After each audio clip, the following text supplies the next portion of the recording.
Can you believe I have never done a Raleigh versus Cary video? They're the two largest cities in Wake County. Why isn't there a video?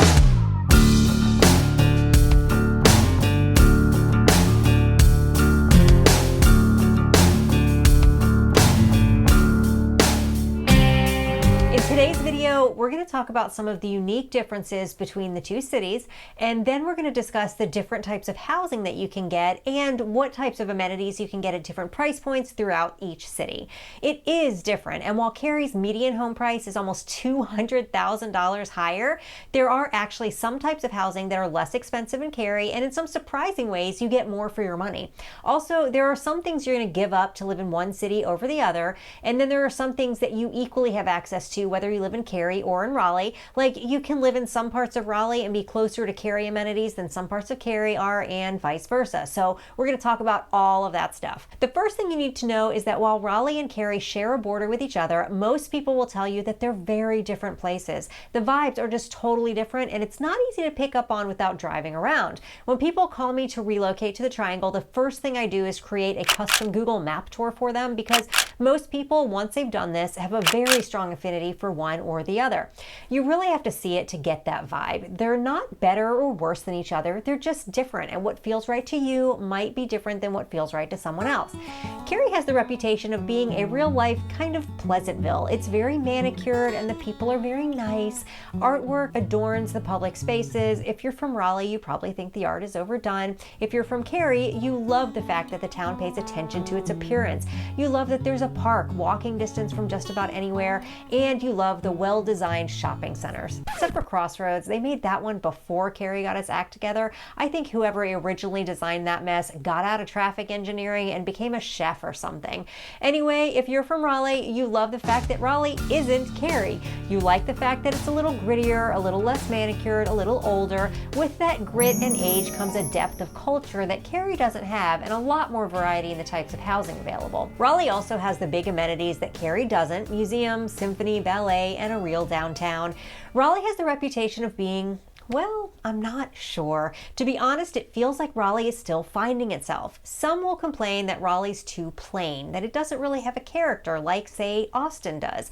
Austin is weird, New York never sleeps, and Raleigh, right now, for better or for worse, Raleigh is just really nice.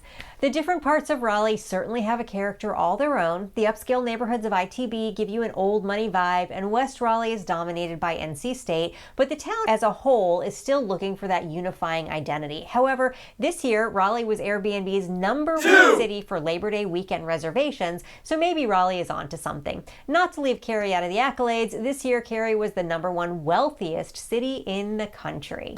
The second thing you need to know is that because Raleigh and Cary are right next to each other, the amenities of each are really accessible no matter what city you live in. So deciding where you want to live isn't just as simple as saying Raleigh has this and Cary has that. You can live in Cary and be closer to downtown Raleigh than someone who lives in North Raleigh. You can live in Raleigh and be closer to the Coca-Booth Amphitheater in Cary and all the events and concerts there than someone who lives in Cary up near RTP. You really have to take each particular house that you look at and do a little research to see what kinds of amenities are around it. The third thing that you need to know about Raleigh and Cary is that while they can share amenities, the cost of getting into the housing market in each city can be different. Keep in mind that these homes and their prices are representative of what's on the market today, and this is one of the slower times of the year. The median home price in Cary is a whopping $635,000, up almost 36% from last year. Raleigh's median home price is $463,000, up almost 31% from last year. But those numbers don't really tell you the whole story. Let's look at a few different price points so you can see what the real differences are. Say you want to get into the Raleigh or Cary market at the lowest possible price point. What does it take to get into that market, and what are you going to get for it? In Raleigh, the least expensive residential property on the market right now is this 2-bedroom, 2-bath condo for $142,000. It's inside the Beltline, east of Capitol Boulevard, in a development that's primarily rentals. It's definitely city, but not downtown. It's a 6-minute walk from the Crabtree Creek Greenway and a 12-minute walk to a Food Lion, a dollar store, and Lions Park. You're also 5 to 10 minutes drive from the Museum District and downtown, and about as far to a brand new Publix. Is Cary much different at this lowest price point? The least expensive residential property in Cary right now is a 750 square foot, 1-bedroom condo for $209,000. Okay, smaller and more expensive than the condo in Raleigh, but the Black Creek Greenway runs right through the development, giving you quick access to North Cary Park, which is just absolutely beautiful, and access to pretty much all of Cary. You can get to the skate park and the tennis courts going the other direction on the Greenway. The Cary Greenway system is the envy of cities across the country. Unlike the Raleigh condo, the Cary condo puts you right in the middle of everything that people love about Cary. You're a 12-minute walk from Lidl, Aldi, and Harris Teeter, a 5-minute drive from Park West Village, downtown Cary, and 10 minutes from Fenton. When comparing the two, what really stands out is how well manicured and developed Cary is. That walk you're going to take to get to amenities is going to be much nicer. They both have close proximity to the best cities have to offer. Cary a little bit more, mostly because Cary's smaller, which makes everything closer, but that area of Raleigh's in need of a facelift. It's old and kind of run down. Now, it's likely going to get that facelift over time and will be a good investment, but driving through the areas will really let you feel the difference. Now let's talk about single-family homes. If you want a basic 3-bedroom, 2-bath detached home with at least 1,200 square feet, you can get something like this one in Raleigh for $375,000. Built in 1975 on a 1/3 of an acre lot in North Raleigh.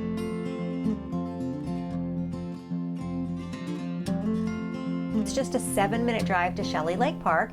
The Mine Creek Trail runs right behind the lot, so you can walk the 45 minutes to Shelley Lake if you prefer, and the Sertoma Arts Center there. For shopping, you're just a couple miles from Six Forks Station with Whole Foods and Target and a whole bunch of restaurants. You've got the popular Sola Coffee right around the corner, and you're about 10 minutes from the Crabtree Valley Mall. The least expensive 3-bedroom, 2-bath home like that in Cary is this one for $395,000. It is almost 1,600 square feet and was built in 1990, so it's newer and larger, but it's also an extra $20,000. Like the condo in Cary, this one is also in North Cary with access to the North Cary Park and a quick 5-minute drive to Park West Village. The $20,000 extra you pay for this home in Cary gets you a newer, larger home, but it also gets you something else. They're both close to lots of amenities. What Raleigh lacks in this case is the proximity to something with the vibe of downtown Cary with its downtown park, breweries, and quaint small town feel. Most of these amenities in Raleigh are in more of a strip mall layout, so you have the same stuff, it just feels a little bit more interesting in Cary. You can get this kind of unique vibe in Raleigh, but I think you've got to go downtown for it. So let's look at what you get for the median prices in each city. If you wanted a median priced Raleigh home for $460,000, you could get into this 4-bedroom, 2.5-bath, 2,200 square foot house in Northeast Raleigh. It's on a 1/4 acre lot that backs up to the WRAL soccer park and the Neuse River Greenway. Living here puts you just a few minutes away from all the shopping centers and car dealerships that line Capitol Boulevard, as well as Triangle Town Center. You're right next to 540, putting you about 30 minutes from RTP and 20 minutes from downtown Raleigh. The median priced Cary home, you'll have to pay $625 for this 4-bedroom, 2.5-bath, 2,600 square foot home. It's larger than the Raleigh house by 400 square feet, but it's costing you $165,000 more. Like the other two Cary homes, this is also in North Cary. Do you see a pattern developing here? Detached homes in downtown Cary are much more expensive. Homes in South or West Cary tend to be higher priced as well. Often they're in newer planned communities with neighborhood amenities. The upscale market in the two cities are perhaps the most different. In Raleigh, the top 10% of homes by price starts around $1.9 million, and in Cary, it's around $1.3 million. There's only 3 houses in Cary currently on the market for over $2 million, but there are 53 homes in Raleigh above that $2 million mark. So there's less Cary inventory in those higher price brackets, and it also costs you a lot less to get into Cary at the higher price point. But let's look at 2 homes with similar pricing so we can really compare apples to apples. This one's in Raleigh and it's listed at $1.9 million, and this one's in Cary listed at $1.8.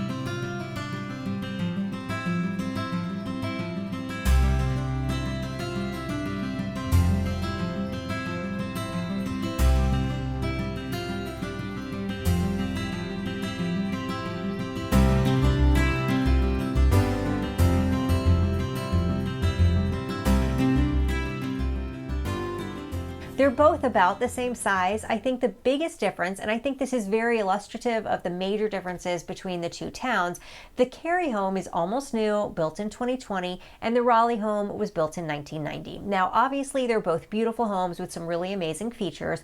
The newness of the Cary home means that it feels less unique than the Raleigh home does, because so many of the features have been ubiquitous throughout the last few years' building boom. Also, even though they have the same lot size, the older home has a lot more hardscaping and landscaping that just gives it a more substantial feel, at least in my opinion.